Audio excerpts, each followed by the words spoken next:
Good evening and welcome to Tucker Carlson Tonight. It's hard to remember now, but it wasn't that long ago that Andrew Cuomo was not only the governor of New York, but also a legitimate hero in the Democratic Party. Do you remember that? Cuomo was the governor who legalized marijuana, who expanded Medicare, who passed strict gun control, who destroyed the NRA as a political force. He was the governor who, more than any other person in this country, including Tony Fauci, effectively defended lockdowns, masking, and vaccines. In fact, in the fall of 2020, Cuomo won an Emmy Award for his daily COVID briefings. He was an actual celebrity. He seemed like a future president, and everybody said so. But within weeks of getting that Emmy, it began to fall apart. A number of women came forward to claim that Cuomo had once said impolite things in their presence. By the standards of Andrew Cuomo's many scandals in office, it seemed like nothing. But for reasons they never explained, Democratic leaders of his party in Washington, took this scandal very seriously. They described Cuomo's behavior as sexual harassment, and they called for his resignation. By summer, it had worked. He was out of office and irreparably disgraced. The people who hand out Emmys even took back their award and scrubbed Andrew Cuomo's name from their website. Andrew Cuomo was too immoral to share space with Hollywood actors, and that's pretty immoral. What exactly did Andrew Cuomo do wrong? He outlived his usefulness to the party. That's what he did. He stayed too long. Cuomo was in his 60s. He was white. He was male. He was someone whose demographic profile represented the Democratic Party of the past, not of the future.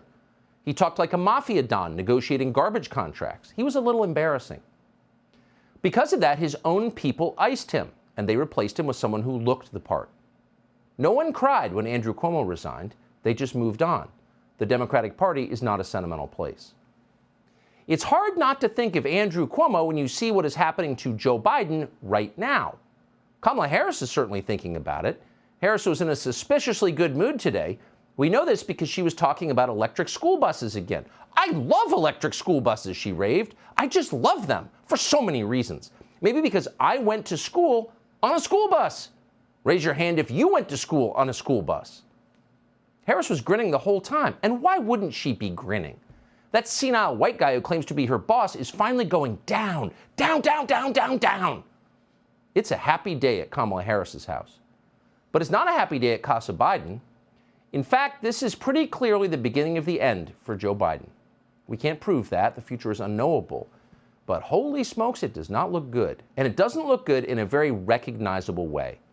Somewhere in his basement rec room, drinking a Courvoisier on ice, Andrew Cuomo is chuckling to himself. He's seen this movie before.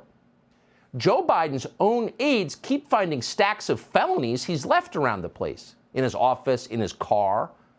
And instead of throwing this evidence in the fireplace, as under normal circumstances they would, they're sending these documents on to the Justice Department. That's not a good sign.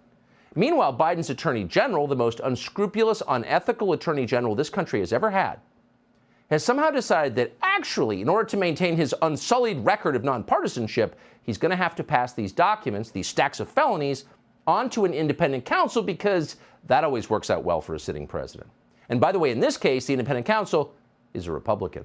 Good luck, Joe Biden. Happy 80th birthday. Here's Merrick Garland. On the evening of November 4th, 2022, the National Archives Office of Inspector General contacted a prosecutor at the Department of Justice.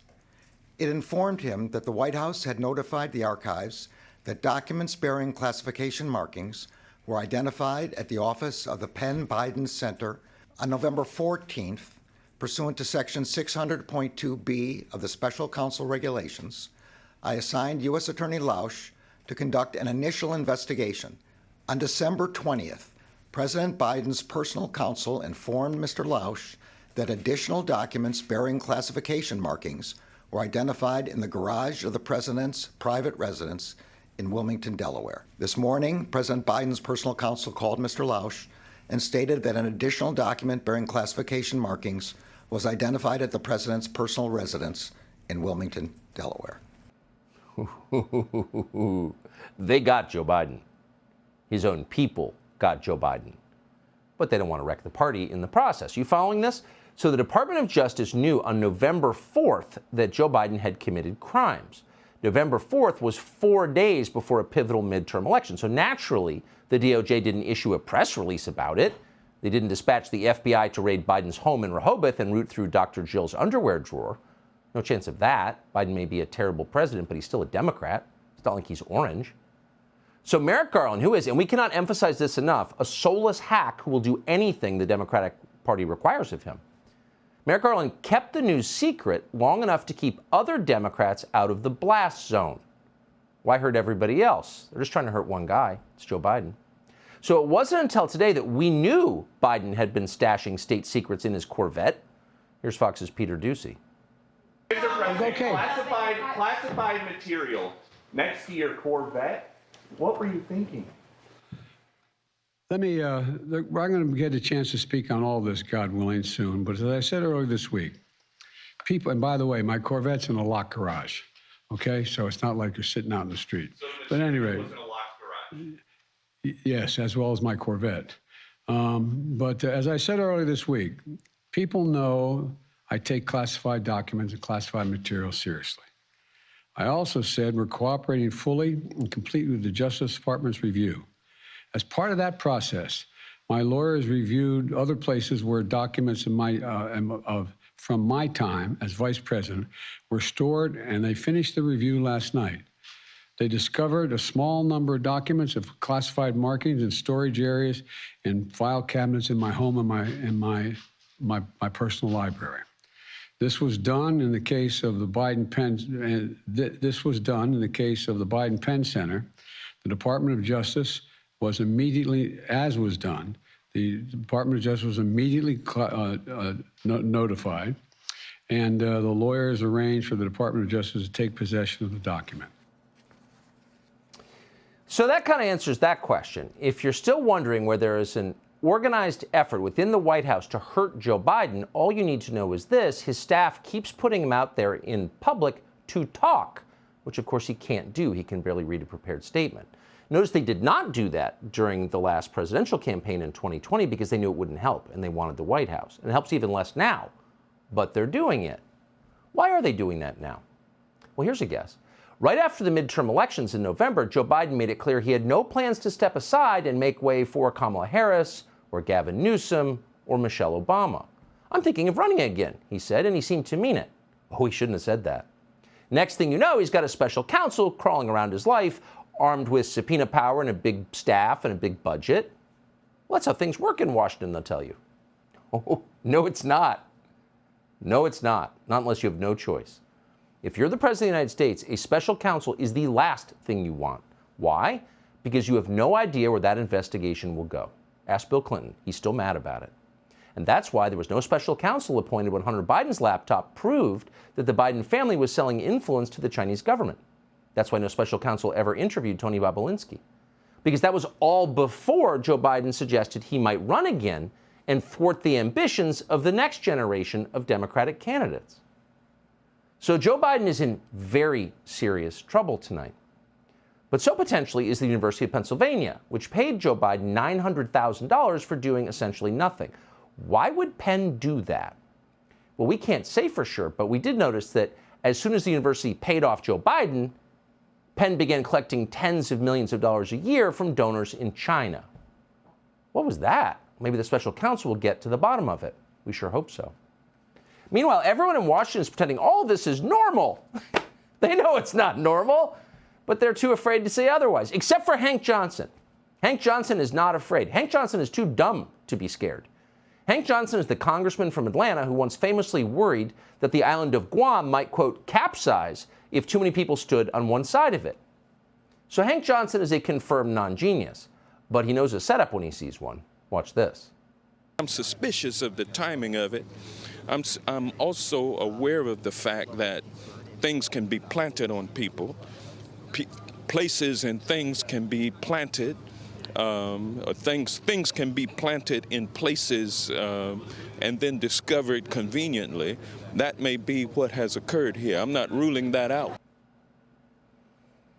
So we laughed at Hank Johnson when he said Guam might capsize. We're not laughing at him now. The classified documents that Joe Biden, quote, stored in his garage and left at the Penn Center have been floating around for a full 6 years since Joe Biden left the vice president's office in January of 2017.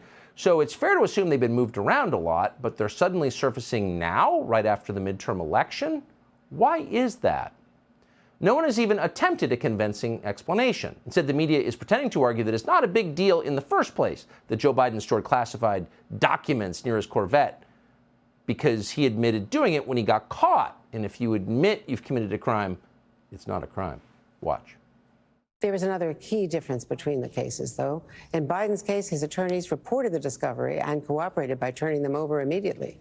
That was not the case, of course, with Trump. So in the Mar-a-Lago case, that really does appear to be a much more complicated case. Of course, we're seeing a very big difference in what the Biden White House is doing around this and what Trump has done. Night and day. You have the inadvertent, we don't even know if Biden had anything to do with it. There are important distinctions between this and the swirl of controversy around Donald Trump and the documents at Mar-a-Lago. What you see in that documents case is a textbook example of the best possible way of handling the discovery of government documents after leaving office that should have been returned before leaving office.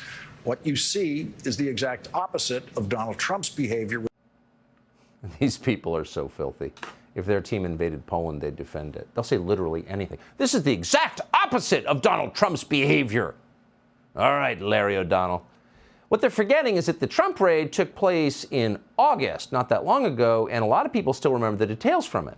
Trump and his lawyers met with federal investigators and showed them the classified documents that had been stored at Mar-a-Lago. And the FBI told Trump's lawyers, hey, put a lock on the door of the storage room. So they did. Then, when Trump's attorneys volunteered that there were more classified documents at Mar-a-Lago, volunteered, including the famous cocktail napkin, the FBI showed up with guns. And everyone knows that, including everyone you just saw in the clip. They are lying. And that's a problem because they're trying to obscure the saddest fact of modern life, which is there's now an obvious double standard in American justice. And that means we have no justice at all. That's a tragedy for this country. It'll be a long time before we recover from it. Joe Biden is partly responsible. He helped introduce this corruption into our system. And in one of those weird twists of fate that was probably inevitable but still feels like actual justice, Joe Biden is about to suffer greatly for it. Subscribe to the Fox News YouTube channel to catch our nightly opens, stories that are changing the world and changing your life. From Tucker Carlson Tonight.